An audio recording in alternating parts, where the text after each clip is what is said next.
जय जगन्नाथ सांग मैंने केमती अच्छे समस्ते आज मुझे सहित शेयर कर गोटे फैंटास्टिक रेसिपी जोटा आप भाभी भी नथिबे कि से रेसिपीटा एमती किसी हो पारे।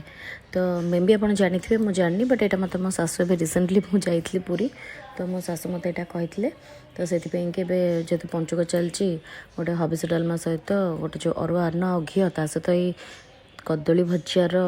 माने कदली भजा तो नुहे कदली चोपार भजा तो कदली चोपाटा जो आम फोपाड़ी तो ता देहरे भी आप गोटे बढ़िया रेसिपी बनई पारे और कार्तिक मसरे खाईपारे जेहेतु हबिष सहित आम आलू फल गुड़ाक किसी खाइबानी तो एगुड़ाक आप खाईपारे जमी देखी मुझे लंबा लंबा करके छोट छोट स्लाइस करके कदली को काटिकी हल्दी पानी में बुड़े देवे कि समय ताको हल्दी पानी में धोईदेला कड़े टे तेल पकेबे जीरा पकेबे से कदलीर से चोपा बड़ा को पकेदेवे तापर टे लुण टे हल्दी आउ टे गोलमरिच टे पकेले चलो ना तो आप नाली लंका गुंड भी पकई पारे ता सहित आप बेसी राग खाते ताल आप कंचा लंका को भी छोट छोट कर काटिक तादेह पकईदेवे टे भूसम पत्र पकेबे टे धनिया पत्र पकेबे टे भाजी गलापर आप इडली रवा जोटा मार्केट मिले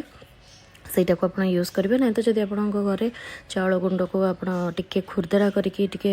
खदड़ा खदड़ा करके चाउल गुंड करेंगे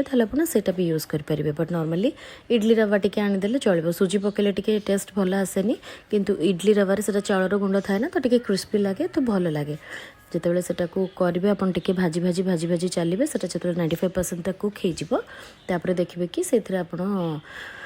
टिके ये नड़िया पकईदेवे आम जेहतु पुरी लोक आम टे नड़िया टे भल पाओ बहुत अधिक तो आम टे बेसी नड़िया पकाऊ तो आपको नड़िया भल लगे बट फिर भी नड़िया टे मैंडेटरी अच्छी कदलीर चोपाटा टे बहुत कषा थाए ना नड़िया टे न पकईले टे टेस्ट एनहांस हेनी बेसी कषा आपको भल लगे खायापी तो टे नड़िया पकईदेले से न्यूट्रालाइज हो नड़ियार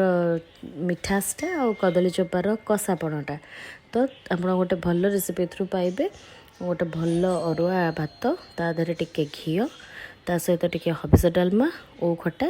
कदली भजा साग भजा आउ कदली चोपार भजा 3-4 आइटम हो गला आराम से आपण मैंने निजे भी एंजॉय करेंगे घर को जी भी आसले 3-4 प्रकार आइटम करके बढ़े देवे